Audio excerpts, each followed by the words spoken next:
Let's take a look at different varieties within American English. In American English, we have different varieties and dialects. For example, we have regional dialects, ethnic dialects, and social dialects. There are different regional dialects in use in America. These differences in the dialects used in different regions of America are based on different pronunciation patterns and different lexicon, different vocabulary. For example, the northern region of America, they come closest to what is called the unmarked accent. An unmarked accent is the accent which does not use any extra stress or intonation, what we call in Pakistan these days as neutral accent.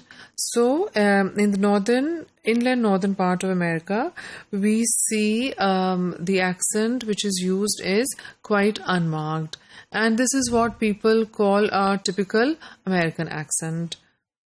Then we have a dialect of English used in Midlands, and Midlands comprise states like New Jersey, Pennsylvania, and Maryland. These states are considered a transition region, which means that they show a blend of different dialects used around these states. So these states show a small number of features of their own variety mixed with different features of a variety used in North and South of America. So in Midland we see a transition kind of variety. As we've already said that regional differences include differences in pronunciation and vocabulary.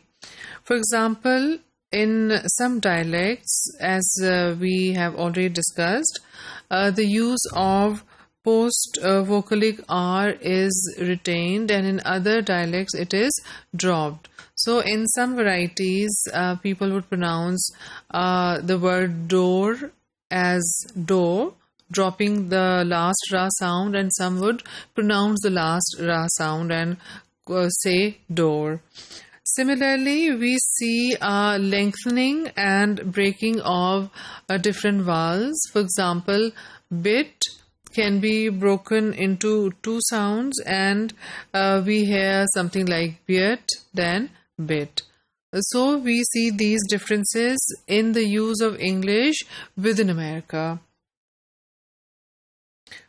In terms of lexes, we have very interesting coinage used in different dialects of America. For example, a dragonfly is called a mosquito hawk, and a midwife is called a granny woman, and a jackleg means an unprofessional, dishonest person. So within America, we see, within American English, we see differences which are based on different regions where English is used within America.